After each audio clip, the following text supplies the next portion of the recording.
All right. Welcome back, everybody, to House Energy and Digital Structure, or whatever. House Energy. Thank you. We are back, having done a committee markup and discussion of Committee Bill 260726, an act related to fiber-based and copper-based and fiber-based network transitions. And we've made a few final changes, and we are ready to vote on draft 1.4 dated today at 9:38 a.m. And that is on our screen and will be posted momentarily to our website. So I'm Representative Kathleen James from Manchester. Scott Campbell, St. Johnsbury. Richard Bailey, Lamoille 2. Chris Morrow, Wyndham, Windsor, Bennington. Michael Southworth, Caledonia 2. Christopher Howland, Rutland 4. Territory, Washington 2. Laura Civilian, Wyndham 2. Great, in the room. Daniel Perry, Pinacrassi Grove. Andrew Brewer with DRM. Then Givona with the Vermont Chamber. Great, TJ Ford, Public Service Department. excellent. For the record, And Maria Royal with Legislative Council.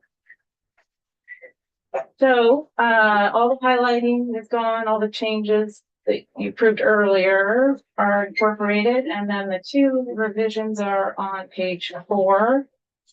I'll just make sure that they are what you hoped they would be. So in finding number 4, disclosures about whether the carrier is obligated to provide as opposed to disclosures about the carrier's obligations. And then in number 5, information on the need for and availability of backup power options and battery cycles to maintain service continuity. So striking the language to ensure customer can. So those are the only 2 changes made in draft 1.1. great. Do folks have any further questions? And if not, definitely open to a motion to vote on DR 260726 draft 1.4 to 11/2026 at 9:38 a.m. I move that the aforementioned bill get moved forward for committee consideration. Great. And our clerk reminds us that we do not need a second, right? All right. Will the clerk please call the roll? Hi. Representative Bailey, Yes. Representative Campbell, Yes. Representative Howland, Yes. Representative Morrow, Yes. Representative Spielman, Yes. Representative Southworth, Yes. Representative Torrey, yes. And Chair James. Yes.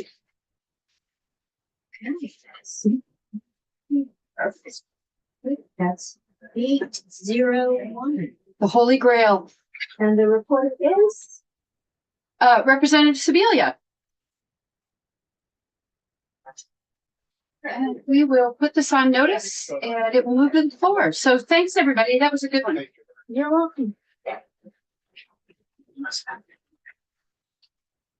All righty. Appreciate everybody's input on that.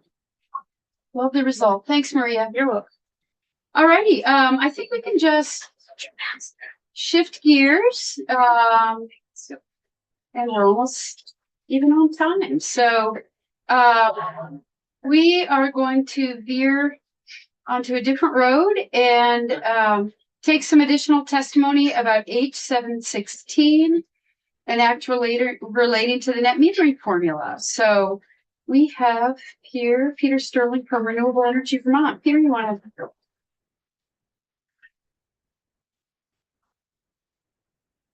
We're back to my worst nightmare, which is trying to get a computer to work in public. Oh. So I'm gonna go grab my. Yeah. I don't fall apart here. That'll give me a chance to get the labs here. Net. Here we go. And this is just so folks know, this is H716 as introduced. So if everybody has that or wants it, we haven't made any, revisions or anything, right, Chris? It's just as, okay.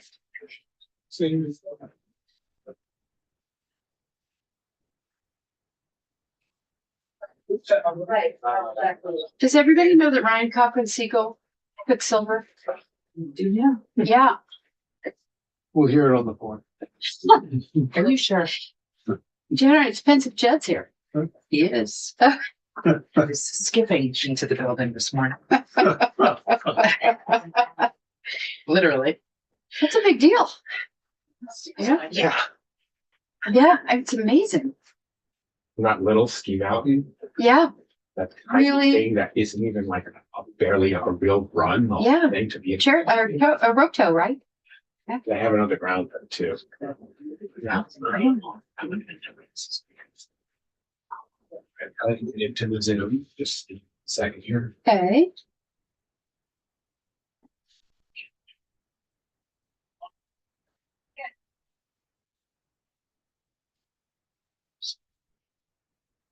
Rep Morrow, can you remind me? We've had a bill intro and walkthrough, and that's it. So here we go. Here we go. Okay, great. I didn't think I was missing anything. And next up is going to be, we're going to hear from the department right after Peter. So, Am I showing up as someone wanting to go in? Yes.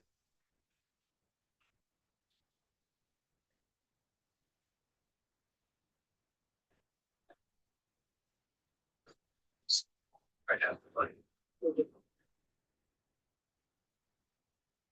Well, let's not waste any of the science. This works. Hi, for the record, I'm Peter Sterling, Executive Director of Renewable Energy Vermont. Thank you so much for taking testimony here today. I'm here to talk about H716.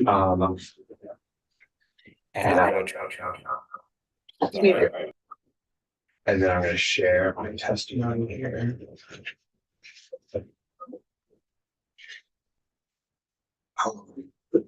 This first slide here will show you, these are where the various net metering businesses are in Vermont. See there, quite a few of them.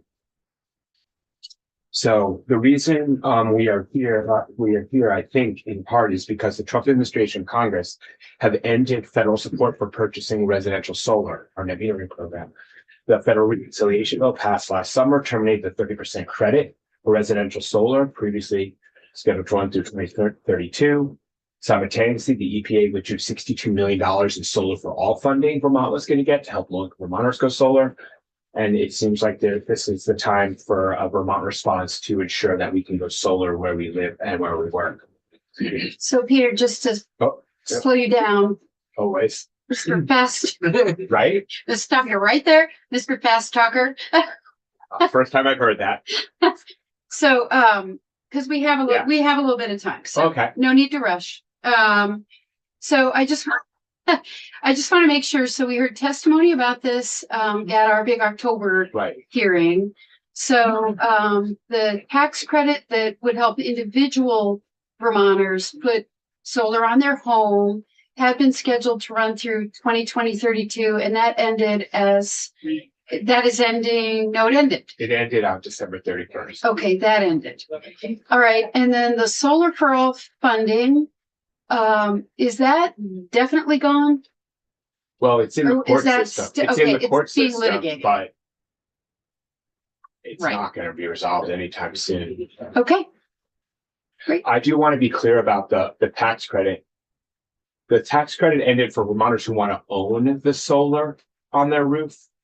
There is still a tax credit available if you want to lease it. We don't really have very many, I think, companies that lease solar in Vermont anymore. Sunrun used to, but they're not doing it. But this is about people who want to own their own solar. That's what we're talking about. okay. So when we met in October, we had 5.1 million from one agency and 5 million from the other. I don't know if the federal was 5.1 and there was a state 5 million when they came in. I don't know. What are you talking about? There was Sanders guy from Sanders' office came in with solar for all. Oh, solar for all. And there was a, TJ knows what you're talking about. Sorry, I missed the question, but I think I know what the answer is probably. there were two sources for a total of 10.1 million. One, I remembered at 5.1 million and one was 5 million. Maybe I do not know the answer to that. Maybe The I- solar for all for that was going to be dedicated to residential low income customers was about a third of the total. So roughly $20 million was going to be dedicated, but that's what, as Mr. Sterling said, is in the courts. And for the record, T4 from the Public Service Department. Okay, Rep. Sabili, did you? Yeah, just clarifying on the leasing, do you have any members that do leasing that you're aware of? Not currently. Okay, It's a very difficult thing to get into from a capital Yeah. point of view, just because you don't get your money right away. Yeah. Makes it hard as a cash flow for a business to do. So that's why no one really does it. It might. I was just looking for a definitive now, if we had it up, so. No that one's was doing it right now. So why do any of this? Why are we even talking about going solar? Like, what's the point? This is just a couple snapshots from the ISO mix of during this recent cold snap that seems to never end. I can't remember the beginning of it anymore. But when it gets really cold or really hot, we really do turn to other sources of fuel for our electricity, namely oil and natural gas, right? When we're not producing enough renewables in this region, in this state, we rely on the ISO mix to fill our gaps. And when you look at these are just 4 snapshots. There's a lot of them that these numbers go up and down all the time. I could pull it out right now and tell you what we're doing live, but when it's really cold or really hot, you could see we're pushing over 50% oil and gas. And that is, an important reason to even be talking about why go solar or why invest in renewables. It's stuff like, if we care about climate change, decreasing our use of this is important. Okay, so this is meant just to be an overview of how net metering rates are set. There are a lot more people who know a lot more about it. But the overview is, so in 2017, the legislature gave the authority to the PUC to set the compensating rate for net metering. This biennial update is done every 2 years. The next biennial update will begin in March next month, and the PUC will announce the new rates after taking input and such in sometime in May or June. The new rates go into effect in the summer, this summer, sometime through the summer of 2028. So sometime in May or June, the PUC will announce the rates, how much Vermonters essentially receive for net metering that will cover the next 2 years. Yep. Sorry. So, sorry. On the last slide. Oh, yeah. Move by real fast. Sure. I'm wondering about the price volatility of oil and gas during this cold snap. So do you know anything about that? I haven't seen the numbers, but what we do have a law in New England that says when there's a shortage of natural gas, if there's a shortage of natural gas, the natural gas must be used for heating before electricity. So a lot of our natural gas that historically would be used to make electricity gets shunted for heating, and then oil will backfill. Oil generation generally backfills that natural gas. And so generally when there's a shortage, prices go up.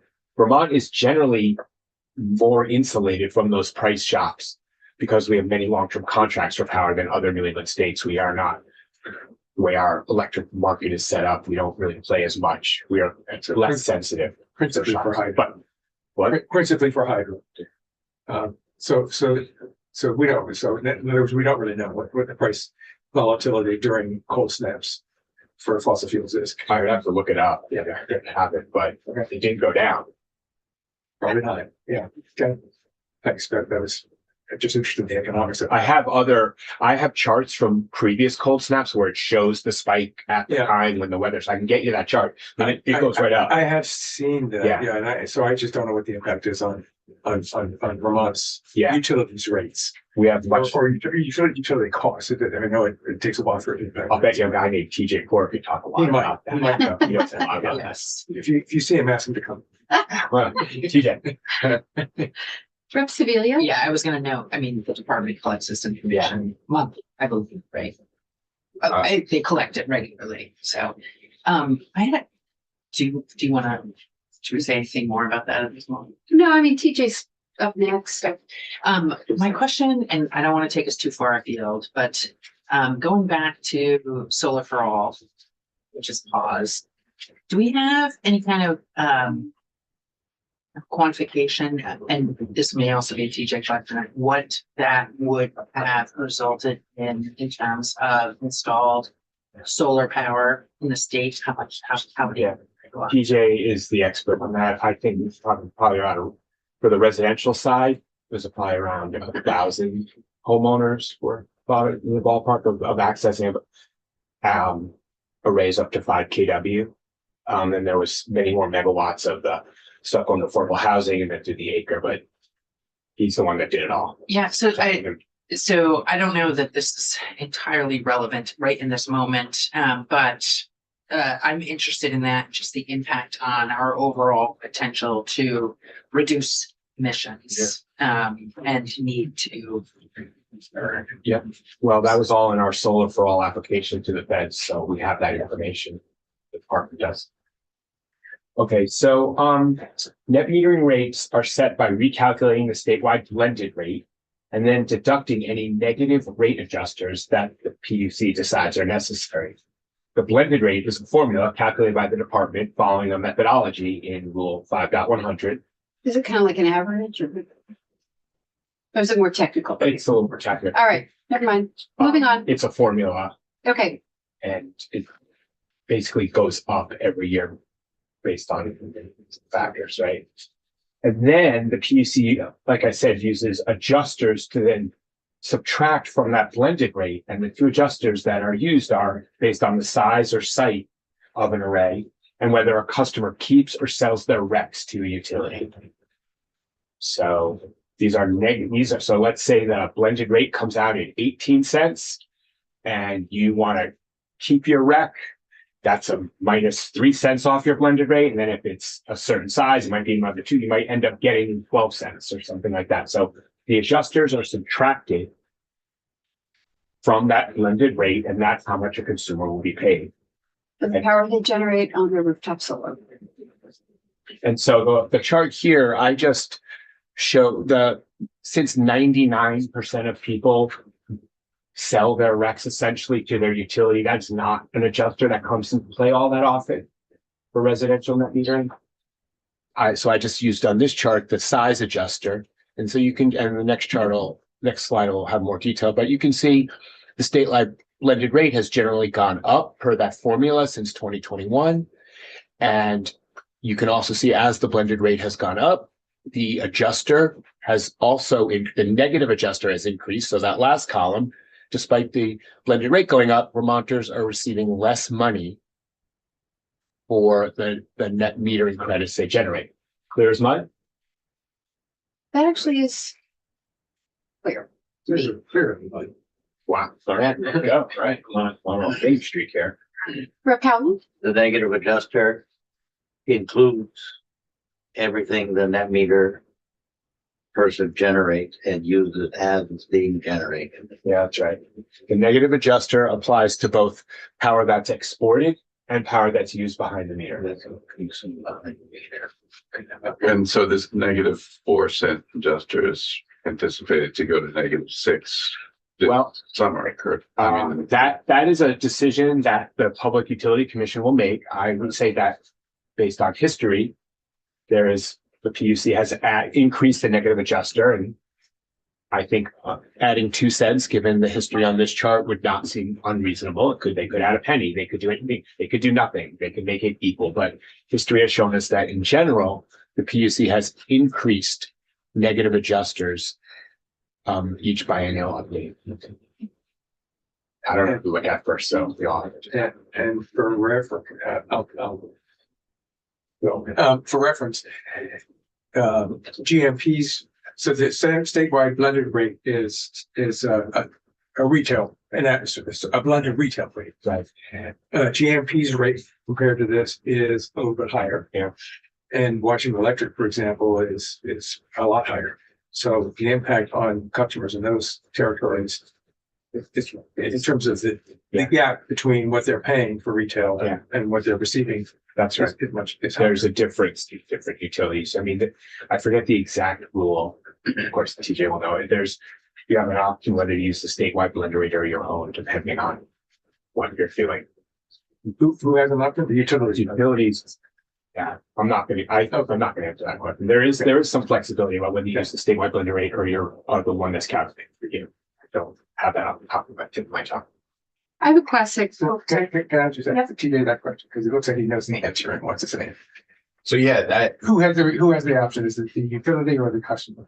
the utility chooses the rate, but I will say that the blended rate applies to exported generation, whereas anything that's netted out within a month continues to get a retail rate that actually does not, this chart does not apply to it. It that continues to increase with rates. Yeah. So that this isn't the entire picture. Right. Yes, right. Okay, I understand. Thanks. Peter? Answering questions. Okay. I just, you looked like you. Okay. So,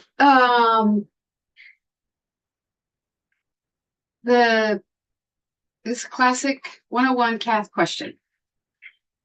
So I've got my solar and it's generating power, and we talk about behind the meter and exported to the grid.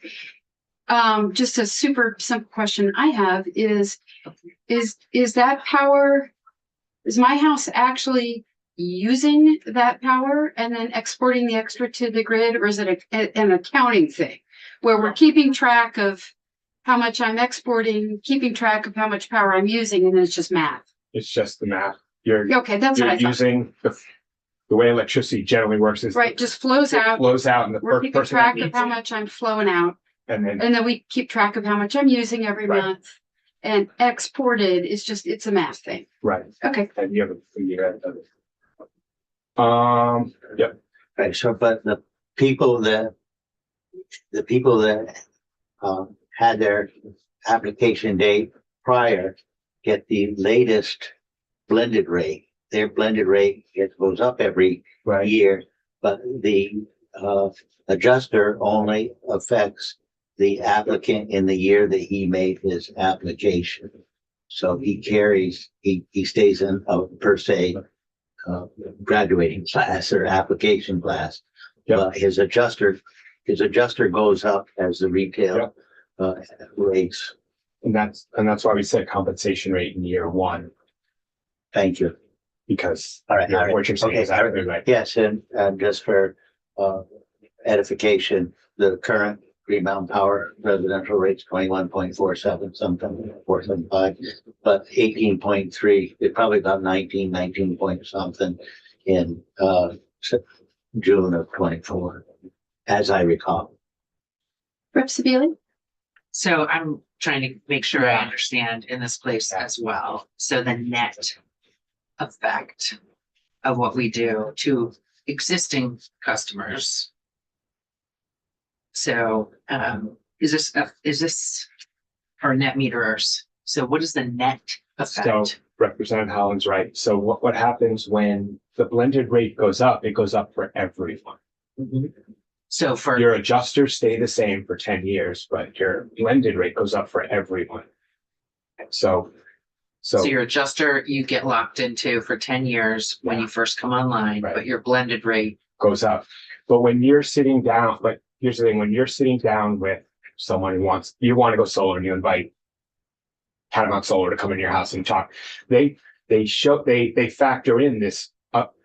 Most people have factored in historically like a 3% inflation increase. So they show you this is what your payments will be. This is how we develop the cost versus the payback. They factored in that blended rate, a guess at the blended rate. So it's not like people get found money. It's not like they're getting extra money. They get what they were projected. Now, if inflation were to like go up 10%, but you factored in 3% when you took out that loan, then obviously you got a problem. But historically, electric rates have stayed, see in the next slide, have stayed on a pretty steady increase near inflation. So this is not like found money. It's part of what you signed up for when you took out a loan or paid up to. So I just want to make sure I understand something you just said, which I actually hadn't known.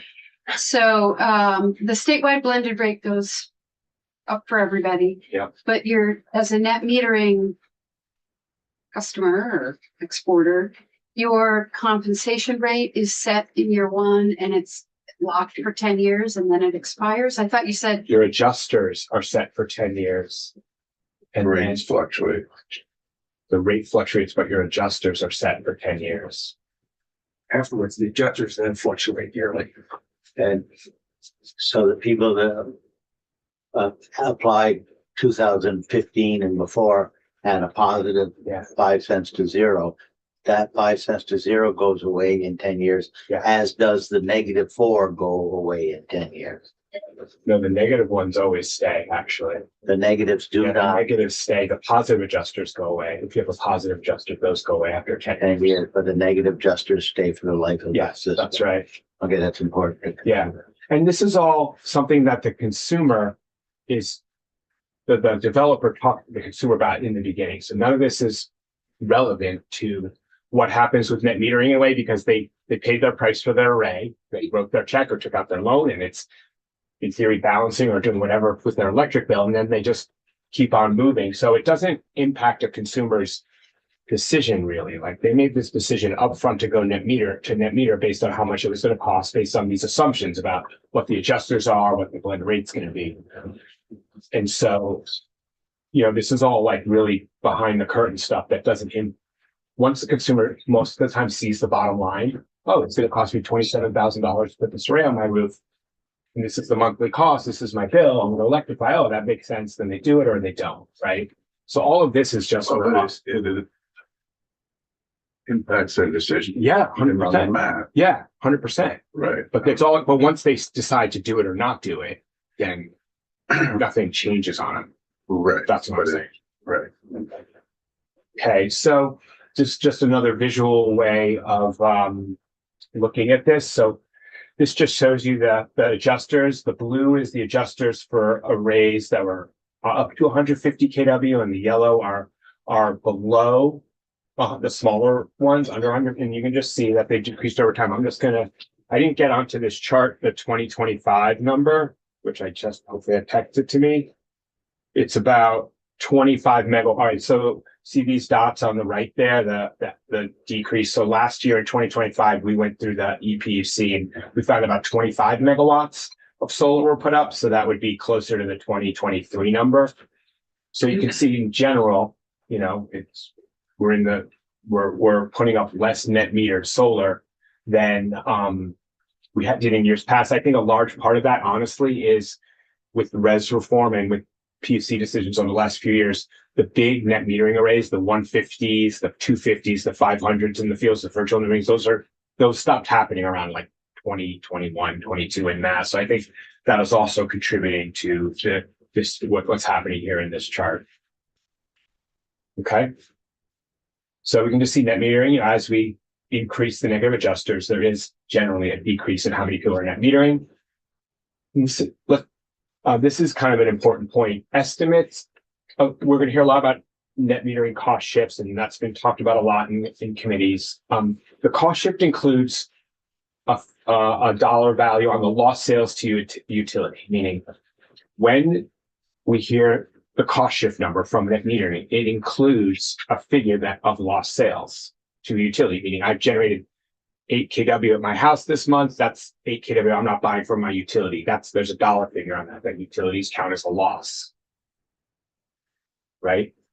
However, that is, I think, not a great way to look at the benefits of net metering, because many programs we initiate require a decrease in electric consumption, like switching to, getting rid of electric baseboard or putting in, a more efficient light bulb. You can see them all here. Like when we talk about energy efficiency or other initiatives, we don't say that the cost shift to the utility when someone gets a brand new fridge that's more efficient. We never hear that that's a cost shift, but it is. It's the same kind of cost shift, right? It's a lost sale to utility, because I just went from a refrigerator that used, 25 kilowatts a month to one that uses 10. That's a lost sale to utility. And net metering is the only policy where we actually discuss reduced consumption or reduced purchases as a negative. Just want to throw it out there. I think that's an important point when we hear about the cost shift. A couple of parts about the cost shift is that is pretty much the main thing I think we hear about it as why we should not be leaning more on net metering. Because newer net metering systems, pay that -4 cents for every kilowatt of electricity they generate, and the fee for new systems has been increasing over time. The cost shift caused by newer net metering is much more modest than older net metering. Rev estimates that the amount of net metering installations in 2025 looked similar to installations in 2023. The typical impact typical bill will be about 30 cents a month. I mean, that's what we think you're talking about. This is just a small fraction of the $1 billion spent by utilities each year on electric. And, as Representative Howland mentioned, the older systems were paying a much higher rate out. And as they come offline, because those positive adjusters go away, the cost shift, the impact of net metering will be decreasing, we think. Yep. Isn't the other part of the cost shift argument that utilities are having to, in effect, buy power at a higher rate instead of paying retail or wholesale bill, they're paying to a higher fraction of That's right. of retail. It's So, the extra, right? Yeah. It's the extra cost of the export of that solar that's exported. Yep. so have you tried to quantify that here also? But I have another a slide that talks a little bit about that. Okay. But no, I didn't go into the exported power number. Yeah, okay. So here's that side. Okay, so costs are just one side of net metering. This is the best part I've ever done right there. I feel it's like, if you go to Shaw's and you just look at the cost side of what you paid for, that's one side of it, but you also got a lot of food out of it, right? So we hear about the cost shift a lot, but here's some of the benefits of net metering. And Rep. Campbell, this chart below is from something, a consulting firm hired by the New Hampshire Department of Public Service that did a value stack of all the benefits of net metering. And I just want to be clear up front, Vermont's value stack on net metering would not look like this.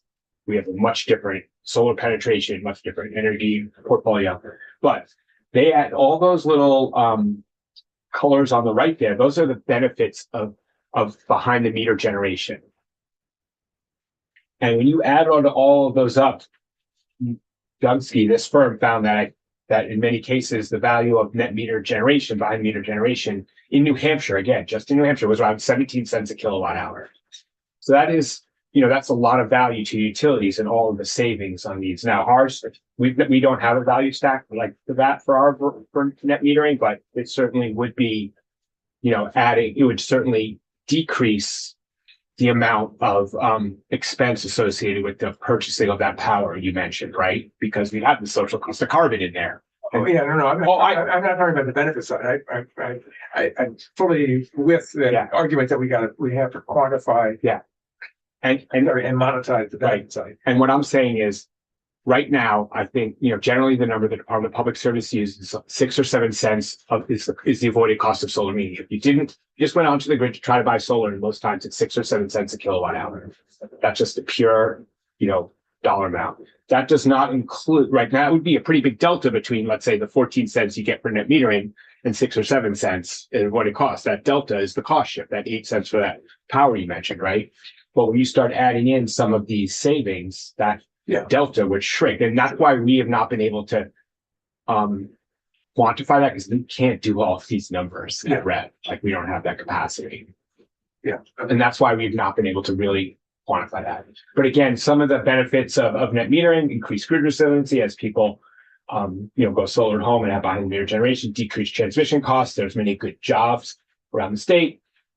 So going to residential solar definitely incentivizes energy storage at home, reduce pressure on open spaces by having solar in the built environment. The social cost of carbon, of course, comes into play. Fewer transmission poles and wires because we're building on sites, and less distribution line losses from behind the meter generation. And then, my last slide, really, we hear a lot about the cost of solar, of electric rates and such, but you can see that really over time, Vermont's electric rates have really tracked generally with inflation. And, we have in this chart on the left, we have the lowest rates in New England, for a few years running now. And you can see this chart on the right also has the overall residential electricity prices, other than New York, ours are the lowest in the region. And right there, again, tracking with inflation. No one knows what inflation is going to do the next 5 years, but you know, but you know, if history's any guide, our rates will stay with inflation. I mean, we're not paying more. And then there's just this chart, this statement at the bottom between third quarter 2015 and third quarter 2025, the average residential electricity price increased by about 33.39%.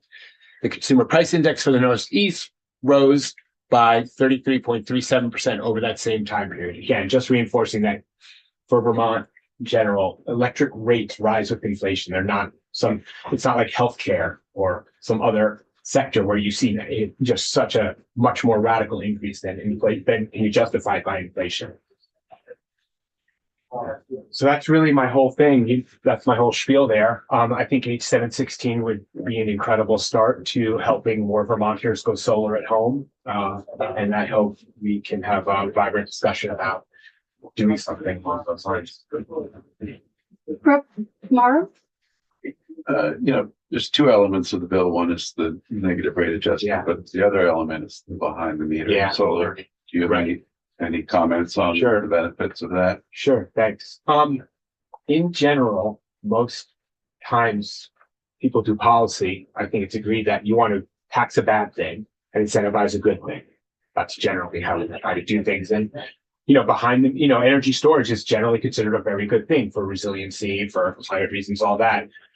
When a Vermonter has a battery at home and they have solar on their roof and that power goes into that battery, they pay for that negative adjuster, that 4 cents a kilowatt hour for the power they store in their battery or they use behind the meter that never touches the grid. There's the PUC has a rationale for that, but that's basically taxing something that is generally considered a good thing, energy storage or behind the meter on-site generation. Getting rid of that minus 4 cents on behind the meter generation, and would really incentivize more people to buy batteries. It makes it more affordable to buy more batteries. And that's what we should be pushing people to do, is generating power on site where they need it, storing it on site. And so that 4 cents is definitely a tax on a good thing. And there's a lot of good reasons to consider getting rid of that 4 cents on the behind the meter generation. I mean, a lot of good reasons. Just to go back to my earlier question then, just to make sure I'm understanding this, I understand stored on site, if you've got a battery. Yeah. Used on site, you mean in a mathy way? Yeah. Okay. Right. Well, it just, right. As it's, just getting back to my thing. Used on site means. Consumed or stored, right? Well, not consumed. Yeah, right. Accounted for. Accounted for, right. Well, you're not right. You're not sending it to the grid. Flowing to the, well. If my solar panels are, if it's sunny and my solar panels are going and my EV is plugged in, that power is going right from my solar panel into my EV. So I'm consuming it in that moment. It doesn't have time to reach the grid. So I'm consuming it. And then the mathy part means like this meter I've got is calculating how much I'm sending versus how much is staying put. Rep. Sedalia. So prior to 2017, the legislature used to set the rates. What was that like? Oh, are we waiting for TJ? I was in the healthcare committee with you talking about Dr. Dinosaur. I don't know. I fortunately got out of all that. Yeah, it was very complicated. And I think the legislature probably made the right decision in sending it to people who had expertise to figure out how to do it. But it was very much a difficult choice. And there was a lot of legislative debate and legislature, I think, wisely said, let's let people who have a lot of expertise in the electric sector do it. But I'm sure it was a lot of conversations. Campbell, did you have your hand up? Well, I was going back to your question about how the power gets used. So those electrons are going from my panels to my panel box, my electric box, service panel. Yeah. Before it goes to the grid. So if there's any load happening in my service panel, those electrons are serving that load. That's right. And then the excess is going back to the grid. That's right. Okay. That's what I tried to say. Yeah. You said it way better. Okay. Thank you. That's what I thought was happening, but then the conversation Okay. No, that's exactly what happened. For Pallet? So you really have two things here. You have the excess generation is going back into the grids while the sun is shining. That evening, those electrons are being drawn from the grid Yep. for that evening. But the net is the end of the month, the sum of all the pluses and minuses for the month. Yep. And at the end of the month, your plus then gets compensated at the melded rate. in Yeah, place. I got that. And Well, that sounds a mathy thing. it's happy It's a math big thing. yeah, and so I'm on GMP and the big numbers that they put at the top of the bill that say this is what you generated this month, and this is what you used this month are not actually what you generated or what you used. Because if you look down the bill and look at what you're being charged for the energy efficiency charge, that is based on your actual usage for the month. Which is a different number of kilowatt hours than the number they put in big letters up above. If you had a contract that started prior to, I think the year was 2017, I don't think you're assessed the energy efficiency charge. The legislature put the energy, They changed that. They changed that. the energy efficiency charge is on all the electricity you use. It's a non-bypassable charge. Well, actually, it may change after the 10-year Well, we're just period. complicated. Yeah, and So anyway, we don't want to- we're getting into way more. No, but they, Yeah. Yeah. right, but Committee But- hazard. But you do, you are correct that you have what you generated on your bill. And then the net you use from the grid. And I don't know where on that bill, what you use in-house consumption. I've gone through this at least a couple of times with GMP, trying to do that. And I figured it out at the time and then I used it. Anyway. Really. Oh, Thank you for hearing about this, and I hope you all have a great day. all right. Thanks a lot, Peter. And you've turned in your testimony. Yeah. All right. Next up is Director Porter. Hesitated for a second. Was it sure with me? Got up here. No, I was trying not to call you TJ. I was looking for your official I respond to both. title. Probably more. Yeah. So, alrighty, great. So continuing our conversation of H716 and net metering for the record. TJ Poor, Director of Regulated Utility Planning at the Public Service Department. Great. Your written testimony? I have notes here, which I could Transform into some written testimony. That'd be great. And then I pulled up some slides that I'll refer to because I do want to respond to one thing that Mr. Starling said.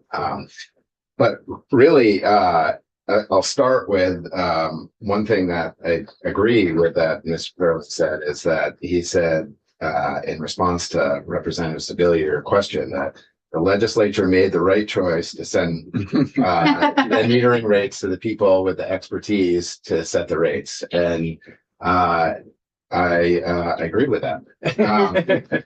So thank you for the opportunity to testify on H716, and I'll explain some of the concerns that the department has with H716.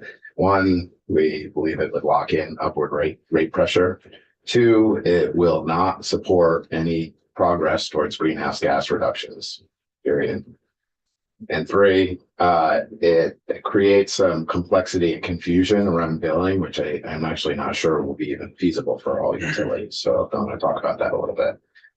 But first, I appreciate that you all went into the weeds. I thought that was reserved for me. But I want to take a step back and talk about the net metering rates that are set by the commission. They do that when legislature sent it to the commission. It was so that the rates would be set in a fact-based, transparent process that's really intended to balance a number of objectives that the legislature laid out. Those include advancing our renewable targets, consistency with the energy plan, which, as a reminder, has a goal of 90% clean energy across all sectors by 2050. Limits cost shift between customers, accounts for all of the costs and the benefits of net metering. It balances the pace of deployment with rate impact. Accounts for the cost of the technology, so what we're seeing in actual costs, and accounts for the ownership of the renewable energy credits. And so really setting the guidelines for the outcomes that the legislature wants to see and allowing the commission to develop the regulatory structure to most effectively meet those guidelines. It goes back to what I was agreeing with Peter about, or Mr. Serling about, right? That is the right place to do that. That, in our opinion, the role for the legislature, set the guidelines, role for the PUC to actually implement them in a fact-based, transparent record.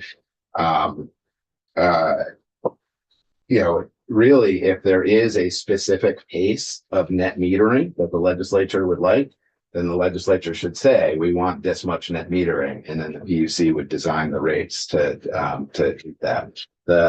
Similar to how the legislature has said, we want this much in-state solar from tier 2 of the renewable energy standard, or we want this much new renewables, right? And then the utilities respond with those requirements to actually to meet the need or meet the requirements as cost effectively as possible. So really the venue for setting the rates should be the PUC, and the venue for setting the guidance and the principles that you want the PUC to consider is the legislature. That's how we think about that. Just to comment on that, Brett Moore might want to chime in, but in some ways I see this bill as that exact response. It's a legislative response to seeing net metering become consistently less and less financially feasible to many Vermonters, and discouraging the deployment of solar in the places where it's the least controversial, the easiest to put up, the easiest to deploy. I mean, we see the conversations happening all around the state about the places where we're trying to put in larger arrays, and putting it on, in somebody's yard or on somebody's rooftop feels like a no-brainer. And it feels like we're just making it harder and harder to accomplish. So I think this bill it does it by setting essentially messing with the messing is pejorative. I didn't mean to say that, but affecting the rates, right? Impacting the actual rates, as opposed to saying this is the amount of net metering we want, and then we can all argue about what the impacts of that amount of net metering are. And when you say amount, you mean a sort of some sort of electric. Yes. KWH or something. Yes, I think in KWH or KW, megawatt or megawatt hour terms. Yes, that's what I mean. Okay.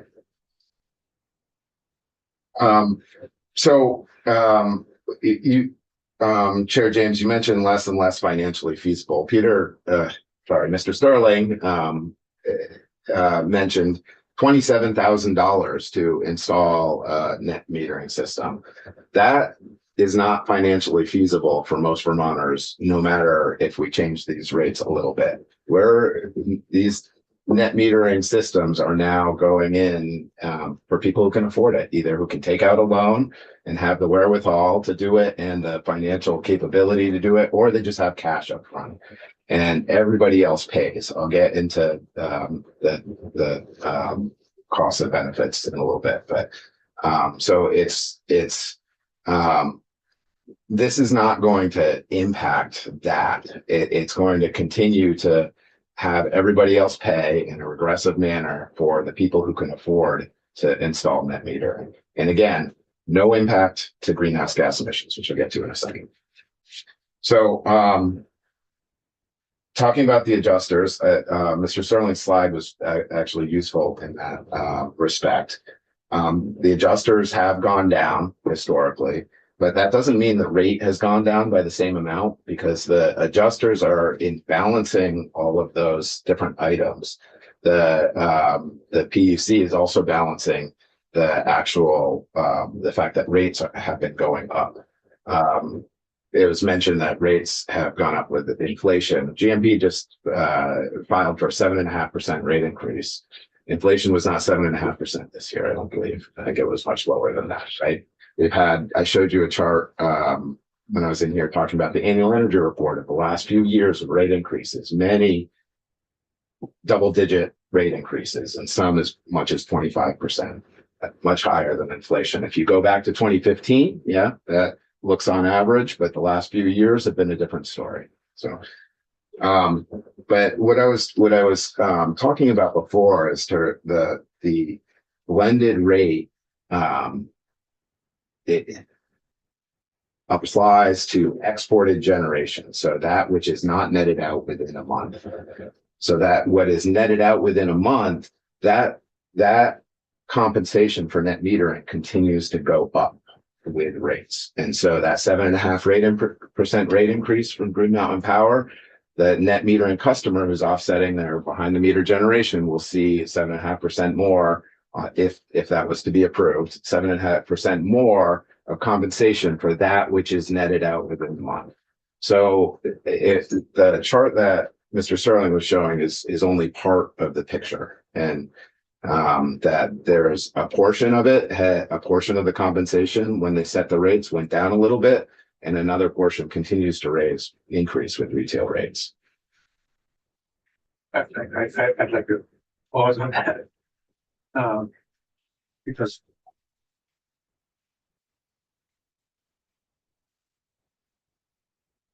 I think what you're saying is that the customer isn't billed for the electrons, the kWh, that is being used through their service panel to serve their load in the house.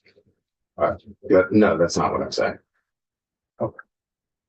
So, okay, can you say it again? So the customer's billed for all of their kilowatt hours, and all the generation from the net metering system is tracked by a production meter, right? Yeah. In every month. Yeah. So if there's more generation than there is consumption, then that excess is compensated at the blended rate that is up on the screen, minus the adjusters. Okay.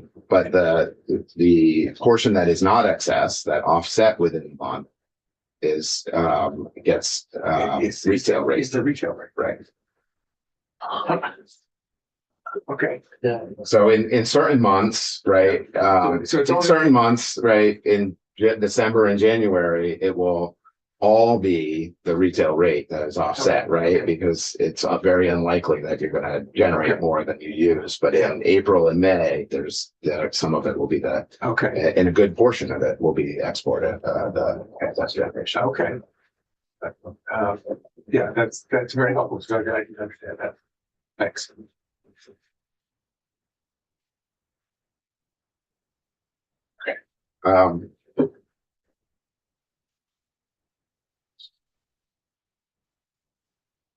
And I will clarify that the adjusters do apply to all compensation. So both the excess generation and the retail rate. So it's the retail, but that base rate, the adjusters, negative adjusters, it's the blended rate minus adjusters for exported generation, and it's the retail rate minus adjusters for the consume, the behind the meter generation.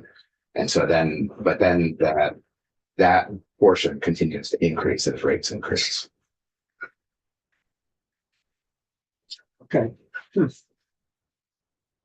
I will agree that net metering installations have declined over time, annually. I think that's due to a number of factors. 2 years ago, the legislature removed group net metering, and that was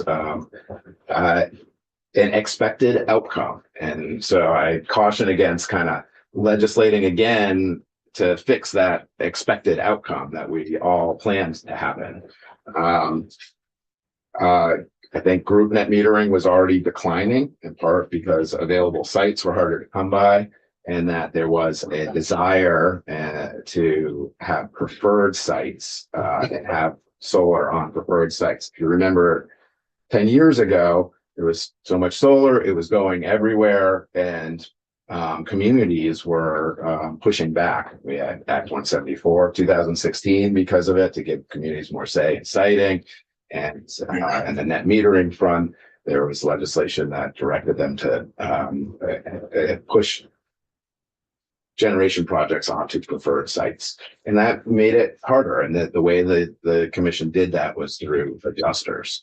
And that kind of made the compensation less for those projects that were going on greenfields. And so there's a few reasons for why actually net metering has declined over time. And a lot of those reasons were intended by the legislature and intended by state policy. Going back to why this does not this bill wouldn't impact greenhouse gas emissions. The renewable energy standard sets the pace for in-state renewable deployment in Vermont, right? Tier 2 sets the pace for renewable in-state deployment. So the utilities are going to retire renewable attributes to meet those requirements, and they can either acquire those renewable attributes from net metering at a higher price, or through utility contracts, or just purchasing the RECs on the open market at a substantially lower price. And they will, the way we look at it is that the RES is setting the pace of deployment, and our utilities will meet that deployment, and net metering is one option to get there, but we will get there. And so it's going to be either net metering or other renewables deployed by contract. And we want to get there consistent with 30 VSA 218C at the most least cost, in the most least cost manner, right? Least cost planning. And so if we're going to get there either way, then this net metering, this bill would have zero impact on greenhouse gas emissions. And that's even more, and it would have, so that's even more so, right? It would have zero impact on the amount of generation from renewable resources in state, in Vermont, because Tier 2 measures that. And then by 2030, we are 100% renewable for most utilities, 2035 for others. And maybe if H601 gets taken up, we'll be 100% clean by that time. But so no impact to greenhouse gas emissions. It really only changes what types of systems are installed and how much we will pay. On the other hand, it will create upward rate pressure, and that adds to Vermonters' electric burden. And every little bit counts in terms of the economic proposition to switch to electric heating or electrified transportation. And so the more we increase our costs on the electric sector, the harder it is to switch, the more money we need to either incent people to switch, or people just won't do it. The economic proposition is less. And we can say that this is a small impact. I don't know if Mr. Sterling's numbers were correct, but in the grand scheme of annual electric revenues, yes, it's small, but we can't keep stacking small impacts on one another. And kind of with the justification that each individual one is small because they all add up. And it's like a death by 1,000 cuts. I wanted to note that despite the decline in net metering, Vermont remains #1 in per capita in clean energy jobs. Our market, clean energy market, is evolving. Those jobs are in storage deployment, they're in clean transportation, they're in weatherization, and they still are in solar, because we are getting we're getting more and more solar or installed, consistent with the trajectory of our renewable energy standard.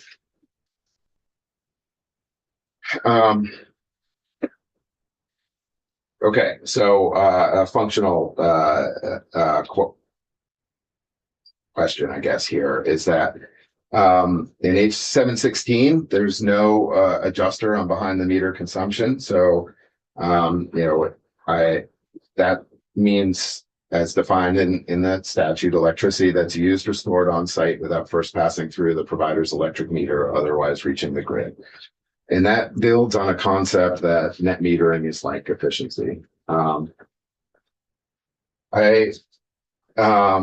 First, it's fundamentally different than the compensation structure currently in place, where, as we've described, that it's netted monthly, not hourly. So I am not sure that actually all utilities are yet able to measure this. You should ask them until they have advanced metering infrastructure where they could see the hourly consumption. That could be an issue.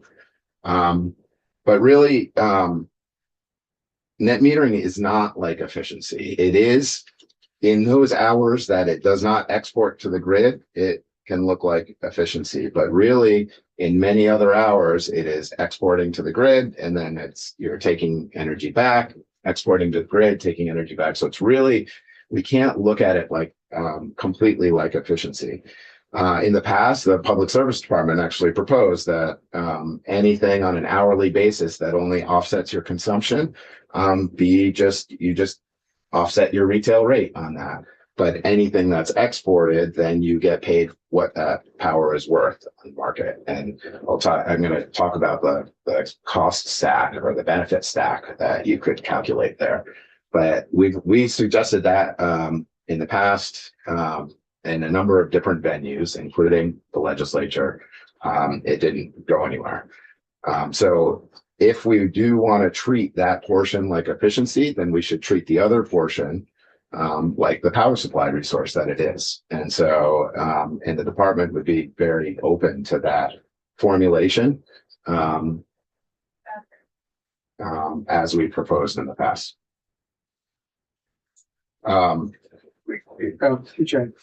So we talked earlier about how this works physically with electrons, and the electrons go to the service panel and satisfy the load in the house before any excess goes to the grid, right? Is that an accurate concept? Yes, yeah, physically that should happen. Yes. So I would assume that's sort of the basis of the idea here with H716 is why should the customer pay a tax on those electrons that are satisfying the load in the house when it's not affecting the grid? Right. Well,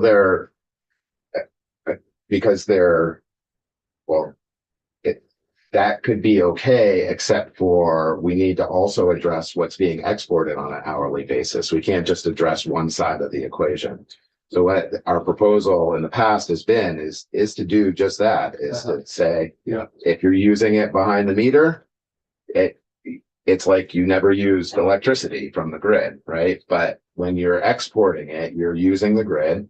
You need to, and yes, you're providing value to get compensated for that value, right? But it's not the same value that you're getting when you don't use an electron. And so that's I would posit that we can't address one side of the issue without addressing the other. I understand that argument, and that makes some sense. But I guess what I'm hanging up on is, how does the utility not know on a sort of on a moment-to-moment basis how much power is being exported to the grid from the if there's power being exported to the grid, how much is being exported? Well, I think that's a question for the utilities, but my understanding, which they could correct me, is that if you don't have advanced metering already installed, you're just think of the old meters. They're not quite this old anymore, but it just kind of spins backwards, right? And they're measuring that consumption. They're going out and reading that every hour or every month. Sorry. And then, So that's the only way. right. And they know exactly at a system level, where they're connected to Velco or a higher up system in an hour, how much they're using. And that's how they can plan their power supply. But on an individual house basis without those meters, I don't believe they could know, but please check with the utilities. Okay, so they would have a meter on the panels that would say you've generated this much, and they would have a meter on the pole or whatever that says on the side of the house that says this is how much you've used in the period since the last reading. Right. Right. Yeah. Yes. Yeah. So The generation meter is hourly, but the other Yeah. one may not be. I mean, Green Mountain Power and a lot of utilities have advanced metering. I just wanted to point out that this is not everybody yet. They're getting there though. okay. That's my question. Is it just the munis that are left? To vote? Um, Co-ops have? We'll have to, you should ask Washington Electric Cooperative, WEC, about their particular advanced metering system. They're replacing in the process of upgrading. And so they were one of the first movers, and I'm not sure that system they chose can handle it or not. But Okay. otherwise it is munis that are stepping towards it. Thank you. Back to your scenario with the offset power consumption behind the meter, and then it goes out. But I brought up something similar in conversation in here. Is there a way that this can be constructed so that people who have taken the initiative to put solar in are still seeing a savings? But at the same time, the ratepayers aren't subsidizing. Is there a formula or a way that we could look at that to where it's advantageous for all parties, all ratepayers, all people with solar, so that it works for everybody, so that we're not having this constant discussion on them metering and standard offer and all that? If it was, It's not I'd quite that like simple, for it I to know be that. that easy, and then maybe I wouldn't be in here so often. Yes, yeah, there are. That is funny.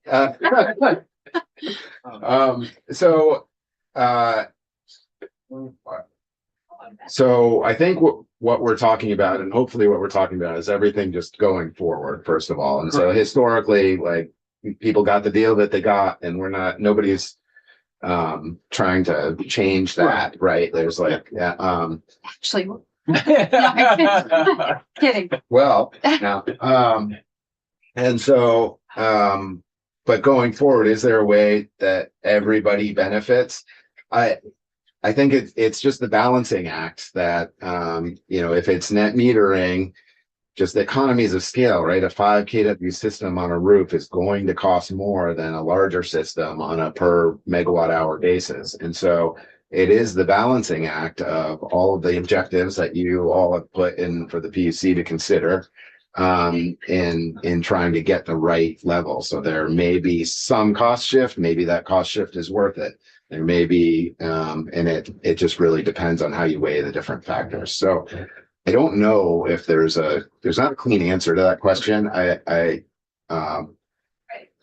feel like with every policy, 99% of the time there are winners and losers. And so, Yeah, I mean, there's a balance. yeah. There absolutely is. It just, from my point of view, I just want to get away from the constant argument about net metering and just come up with a solution that works. Some people aren't going to like it. That's a given. Some people will like it. But I'm trying to get that middle balance where it benefits everyone to some extent. Right.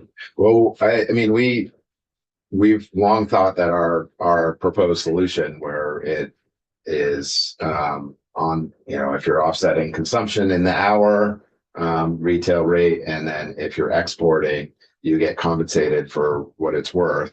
That is a fair balance, but not everybody agrees with that balance, and that will change the pace of net metering deployment and the cost to consumers who are investing in it. And that's it. So that's the balance. And the reasons people put solar in are benefit the environment Right. and to benefit themselves.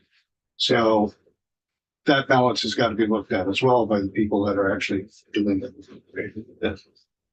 So you say what the electricity's worth, but that's the question at hand. You're saying what the what the utility could buy from another source, right? And Well, that doesn't factor in many of the benefits that we're trying to get to the bottom of here, like the efficiency analogy, I think is a good one. Efficiency Vermont has given Vermonters over $3 billion worth of efficiency over its lifetime, right? So that's electric sales that the utilities have not gotten. And the department uses that lost sales argument because you can't, that's money that they can't disperse over their fixed costs to lower electric rates, right? So, are we against Efficiency Vermont and lowering costs for Vermonters? That's one of the questions. Then, just yesterday, there's the article in Digger about the fight in Lowell. So we're pitting this whole community against each other because there's an industrial solar facility proposed to go in on agricultural land. So, we can put solar panels on top of existing buildings uncontroversially, not pitting neighbor against neighbor, and at a higher rate than this industrial facility. But none of these benefits are taken into account in the department's calculation of what electricity is worth in calculus that you just presented. And there are other ones too we haven't even gotten to, but I'm just using that as an example of like it's not a black and white number of what the electricity is worth. You can't just say, well, I can buy industrial solar here, so that's what they should get compensated for. In your scenario, there's a lot of I agree that there's a lot of benefits. So I don't actually disagree with you, except for where you say that the department looks at it. It looks at the lost sales from a utility and counts that. That's something that Rev has articulated many times, and I don't. TJ, I have a report here. Your department, 2023. Net metering reduces the utility sales without reducing fixed costs. Therefore, there are fewer megawatts to spread the costs over, resulting in higher retail sales for other customers. This is, and you're talking about the impact of rates on other.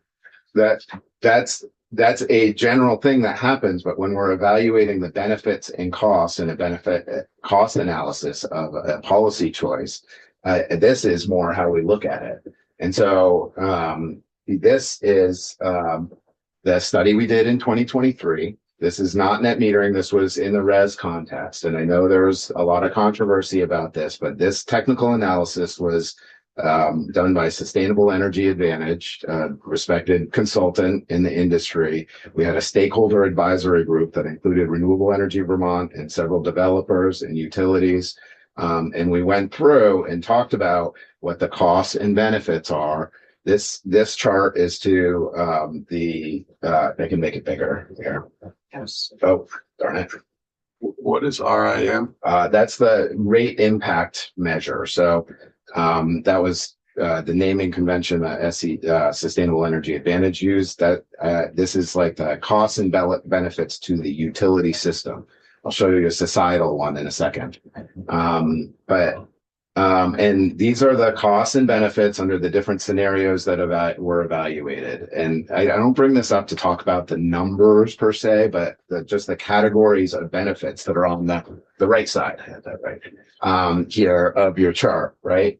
And so we don't, you gave the example of land use impact specifically, and I agree we do like in kind of that community impact, and that is not an impact that we evaluate. I don't know how to put a number on that, but we could put you could direct in this kind of formulation putting a number on that. But a lot of the other numbers that are claims that we don't think about when we're making a policy, right? There's a difference between doing a benefit and cost analysis when you're considering a policy, and here are the impacts of what is going on as like like how this in practice or in the past impacted like today's rates.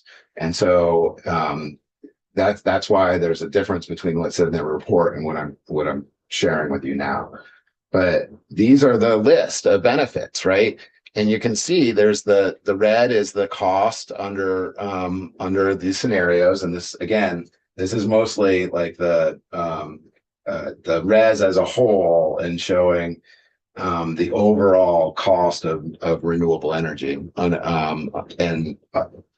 Solar was considered to be around 10 cents a kilowatt hour, which is actually proven to be a low estimate. But we have the capacity benefits, the transmission and distribution, which just 30 minutes ago you heard we don't evaluate. Again, this study actually came after the New Hampshire study so it's Vermont specific and more relevant. But the New Hampshire study keeps getting cited. So because this doesn't look as good to certain stakeholders, but reliability benefits, right? Reduced losses. You're reducing losses if you are generating on site, and that can be different if it's a utility scale project or a behind the meter project. Net metering would actually have a bigger loss reduction value. And then there's some greenhouse gas benefits, environmental health benefits, price suppression. Those three things don't show up in a rate impact test. They don't show up to the utility system and how revenues are collected, costs are paid. What the other side of this is under a societal test, right? And now we see all of those scenarios and have greater benefit than the cost, because we're talking about greenhouse gas benefits. We're talking about price suppression in the market. Can you define price suppression? Yeah, that's where you essentially have less demand. And so that means, well, let me back up. Price suppression is when a zero cost resource, when it goes into the market, like a reduction in demand or a resource that enters the market, kind of bids into the ISO New England wholesale market at $0, like our wind projects, et cetera. They actually, they suppress the market clearing price, the market price for all customers. And so it can have a really big effect. What happens is ISO New England, when selecting hourly which resources will run, they choose the cheapest units first. And then everybody gets paid. You have enough demand, and you stack up those cheap units, and then the next most expensive one, the next most expensive one, until you meet the needed demand. And then every one of those units gets paid that price that the most expensive one that was needed to meet the demand actually determines the price, right? And so if you lower demand or add a zero cost resource, then you actually lower that bid stack of generating resources. So instead of, $80 a megawatt hour, it's $75 a megawatt hour, and everybody gets paid $75 a megawatt hour. Right. And those are real savings to the whole system as a whole. So those benefits, they show up in this rate impact measure test, but really small, because the impacts to Vermont's clearing price are relatively small. But when you look at it as a region, now you're paying everybody in New England and Massachusetts and Connecticut that price, that lower price, and or all of that load has to pay that lower price, and everybody in the rest of New England benefits. So it turns into a societal benefit. It doesn't impact Vermont, though, if that makes sense. And that's why there's a difference in this gray bar here on price suppression. These price suppression benefits and the societal tests are all happening in the rest of New England and not in Vermont. There's a little bit happening in Vermont, but it's a small line here on the benefit side. Rep Torrey? Or can I just finish one last point on this? And the other big stack on the societal one is the greenhouse gas benefits, right? And that's one of the biggest ones. If we're talking about a choice between meeting our renewable energy standard with utility scale solar or net metering solar, we get the same exact greenhouse gas benefits from that choice, which the renewable energy standard has set the pace for. So in net metering, we wouldn't count these if we're just looking at net metering specifically, because we're going to get those. We count those when we're looking at the res as a whole, right? Or the decision of the res, like, do we increase our renewable requirements? Well, that will have a societal impact on greenhouse gas emissions. And what I say often in this committee is that there's often a balance to get to your, is there a right solution for everybody between societal benefits and ratepayer costs? In this instance with net metering, I don't think any of those greenhouse gas benefits actually happen because the choice is between utility scale solar or net metering solar. There may be other land use ones are a fair discussion. I don't know what the right answer is, and if it's greater than zero or it can go both ways, I'm not sure.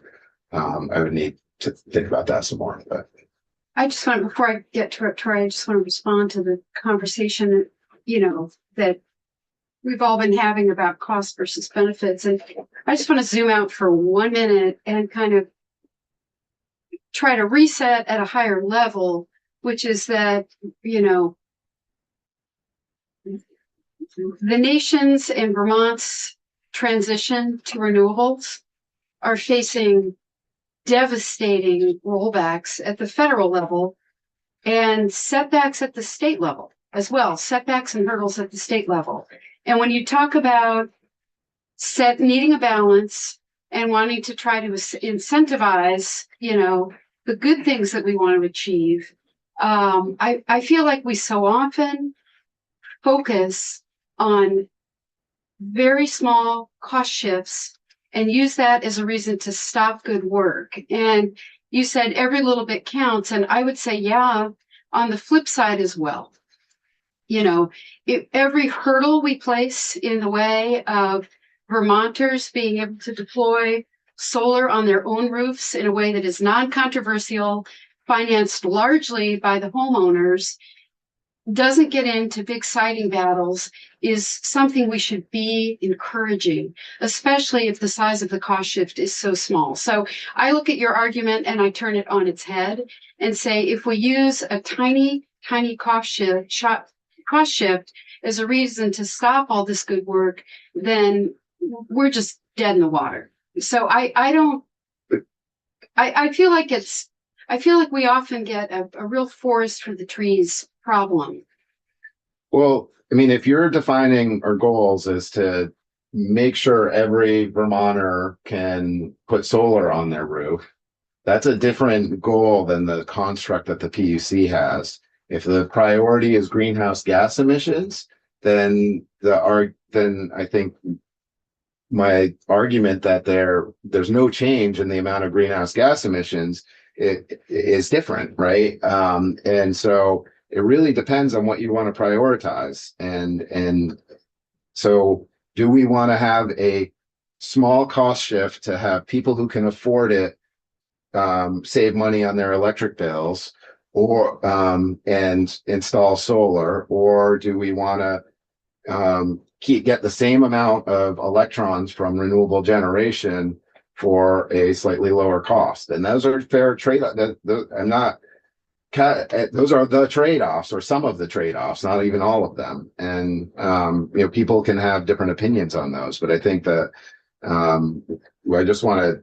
I mean, my goal today was to kind of talk about those trade-offs and make sure that we're understanding what those trade-offs are when we talk about this. And in our opinion, no greenhouse gas emissions change, and that this is if we have other primary goals, considering we're number one per capita in the nation in clean energy jobs, and considering who can afford to actually take advantage of the incentives we're providing, then those are different those are different priorities, and it's fair to have different priorities. I'm not sure many people would argue that the primary goal here is to help people who can afford it save money on their electric bills. I don't think that's In my mind, that's the certainly outcome. not you So, said yeah. the primary goal. I Okay. don't think anybody would argue that that's our primary goal here. Victoria? Yeah, there's a lot of cost shifts that we've heard in this committee, including, Rygate. You know, and that's a policy decision. Agreed. So to your point, Rep. Southport, there is upward rate pressure when we have a lot of different policy goals, and we're trying to do right by Vermonters with a tool that we have, which is our electric rates. But I'm curious because now technology is advancing, and there's, power in pairing rooftop solar and storage. How does that change the calculus when you think about a holistic investment like that? And do we have numbers? Are we getting our heads around that? Because that, to me, is a really important thing to elevate right now as we think about the next phase.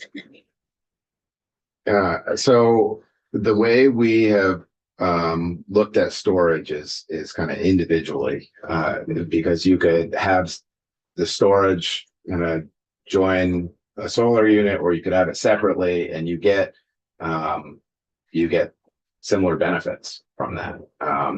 And so storage with the right assumptions, and if you operate it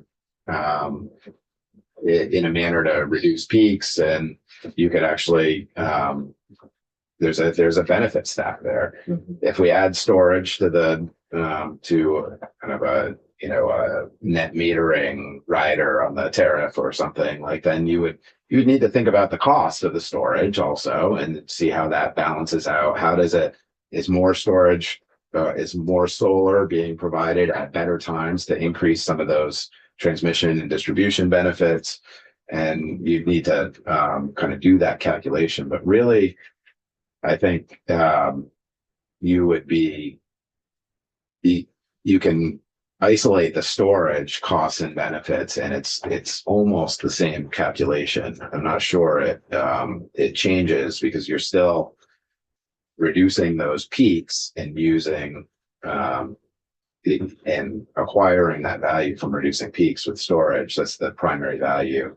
And I'm not sure it would make sense to kind of combine it with that metering policy.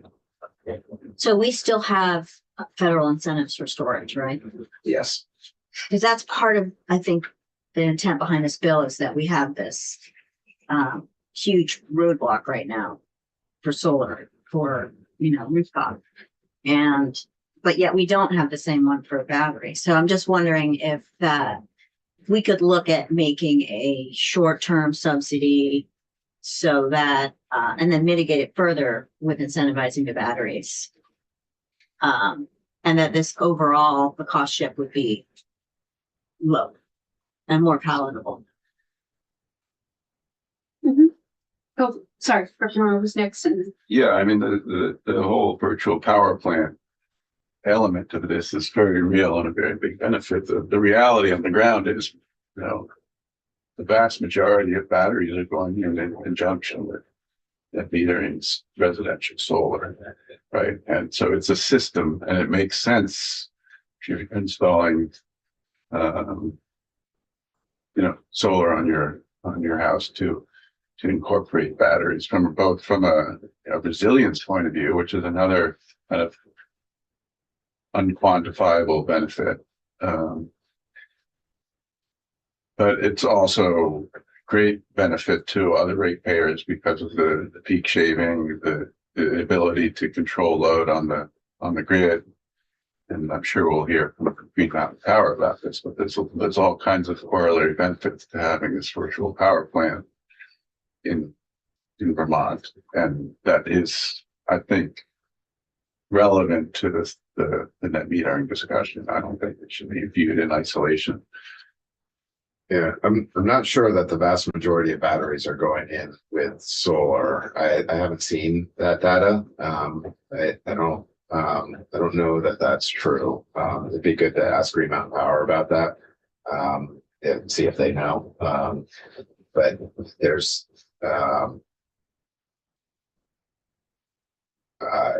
so I just wanted to check on that. I don't, that discussion of the virtual power plant is, I think the battery is really independent of the solar unit in terms of its ability to be called upon. And so I don't, not sure that it's necessary or a good idea to kind of combine these two issues into one where we could lose some granularity of understanding the impacts of each. And so there may be good reasons for that, but makes it nervous. So just conceptually, not because I know what the outcome is. Rep. Sibili? So I'm interested in the cost shift and trying to jog the memory banks to think about where we could see this data. So it's my understanding over time that we've seen really high adoption rates of renewables in WEC territory, for instance. And understanding, so I guess I'm asking you if you have done analysis, or if I've maybe seen the analysis, and if you could redirect me to it on the differences in the cost shift related to the different utilities, and also if there's any connection to the rates of disconnects that we see along with that cost shift. And specifically, I wonder about WEC because of their high adoption. So, and I apologize if this is obvious to where I should be looking for this type of analysis. This is the 2023 report that I was referring to. There's a chart here that says the rate impact. So that's not specifically the cost shift, but it's the real result of the cost shift.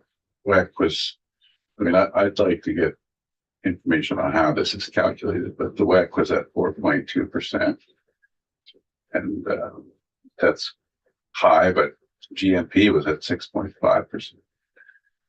Whereas something like BED was at 1.4%. So there's a big variety from utility to utility. I don't know where these numbers come from, but just taking this at face value, that's right. Do you understand my question? Yeah. So those numbers had been reported to us by the utilities, so that's where they came from. But I don't think we have not done analysis in terms of like those differences and how they relate to disconnects. And I'm not sure if we could pin it on that one thing and be cautious about like correlating it to, hey, there's this number here in our report but WEC had high rates anyway. And so is that more of a reason, or what the incremental value? I think that's not an analysis we have. So this is a point that you and I may not have quite agreed on in the past, in terms of our regulatory frames, for instance, the res. But to me, the differences in our utilities and what we see happening there is really worthy of us making sure we understand. This is not, when we put policy in place, it's not one size fits all. I mean, there are really different impacts, and there are places in the state that are under significant stress. Our two co-ops are, and WEC is the most rural in the country, I believe, utility. That might be stretching it, but definitely in Vermont. But GMP, WEC, and Beck are most rural, and there's a lot of stress with climate change and these different rates of adoption and different incentives and programs. So it just feels like something we really have to understand at a utility level when we're thinking of this policy. So I don't know if you would push back on that. No, I don't if you have any pushback on that. Okay. Well, like Laura was saying before, I mean, some of these utilities don't even have the technology yet, smart meters and whatnot. Yeah. So there's that element which we need to keep in mind when we're doing this. That's just what it is. It's real. I think we've funded. Yeah, The it's coming AMI because, yeah, for the the legislature unions, funded it yeah. with a cost share and they're moving in that direction. And so, But they're just haven't gotten very that. right. And WEC, as I heard you say, maybe needing to modernize their system. Well, they're also got funding through that, Yeah. as well so they had AMI. That's coming. Yeah, but the modernization of their AMI is coming also. Remind me what AMI Oh, is. advanced metering infrastructure, sorry. Yeah. Smart grid, fiber's helping. Yeah.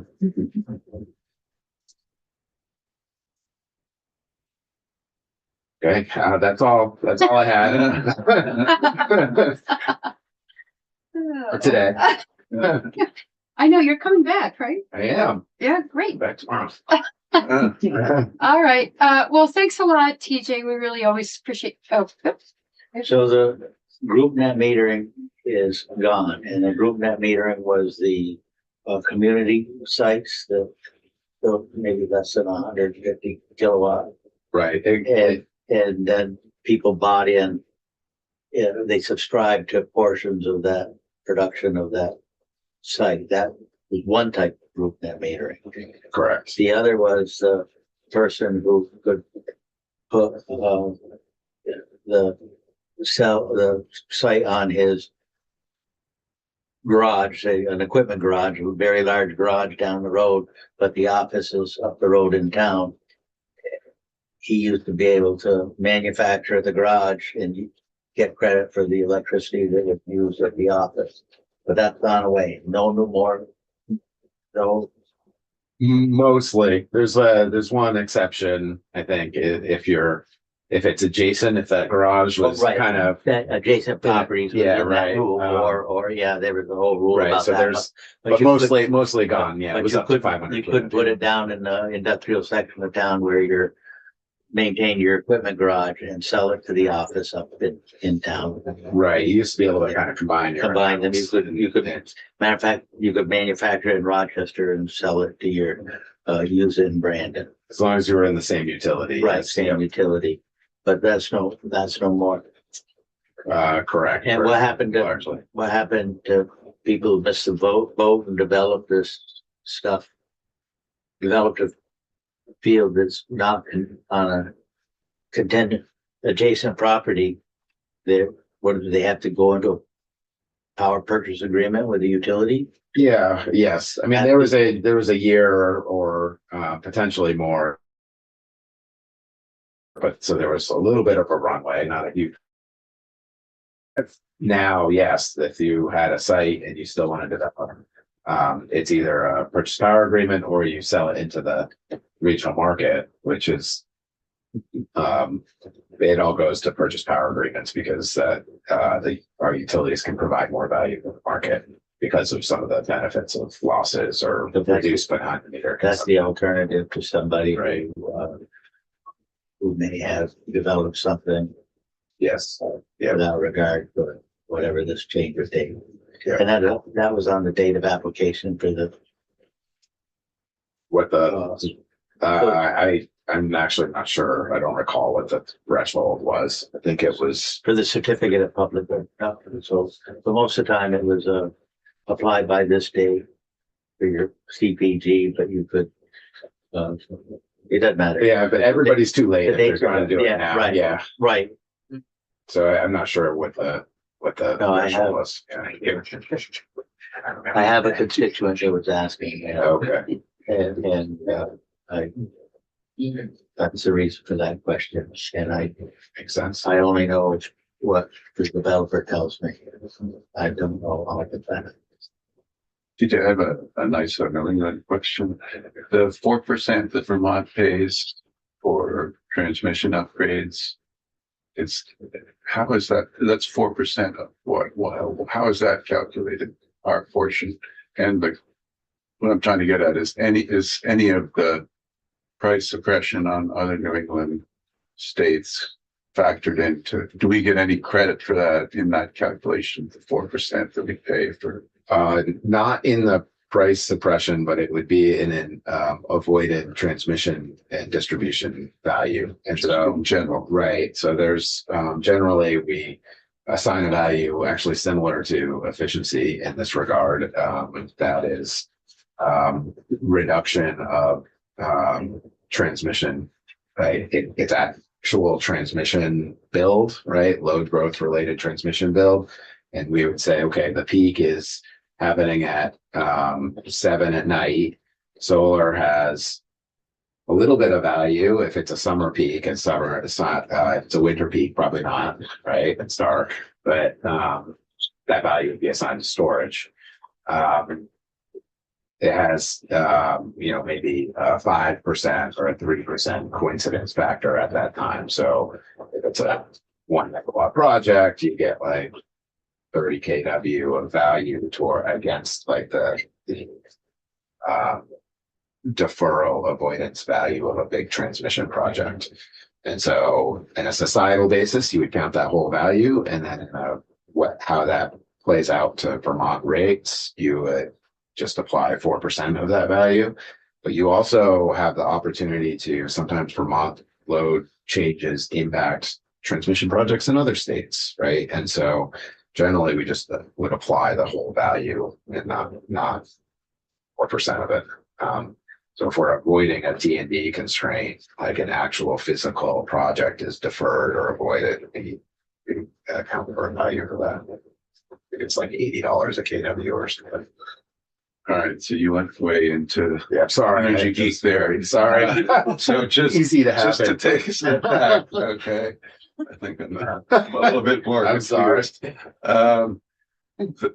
4%, we pay 4% Yes. as a state Yes. to ISO New England to compensate for the transmission upgrades Across the region. across the region, right?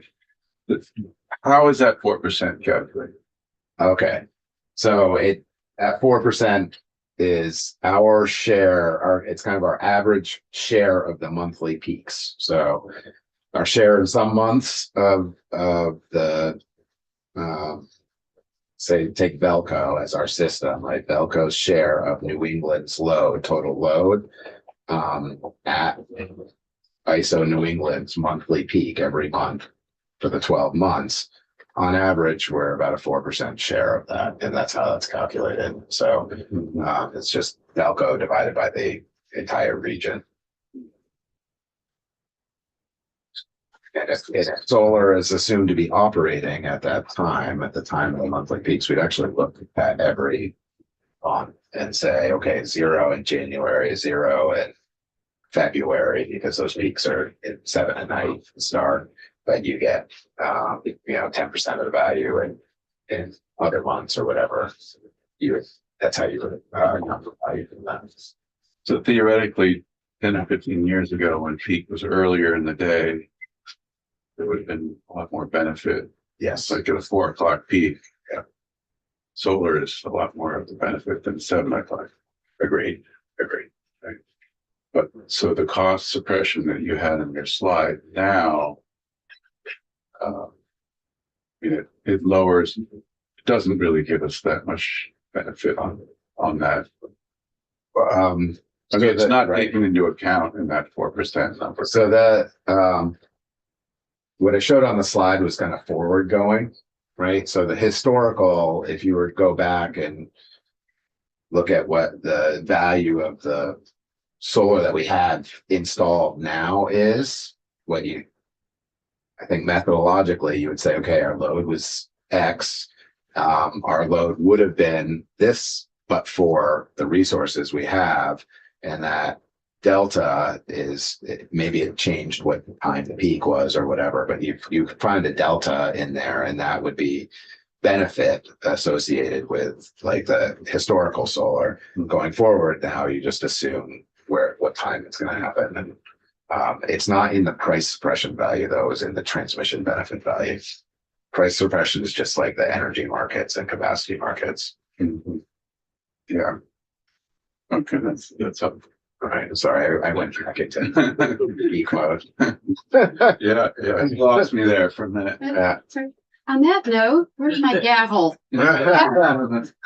Boom. Thanks for coming in, Yeah. and we will see you tomorrow. See you tomorrow. And just to look ahead at this afternoon, we have testimony from 1 to about 1:30. And then we're gonna have a little bit of a gap, and then we'll be back at 2:15 and 2:45. Okay? All right, we can go off live.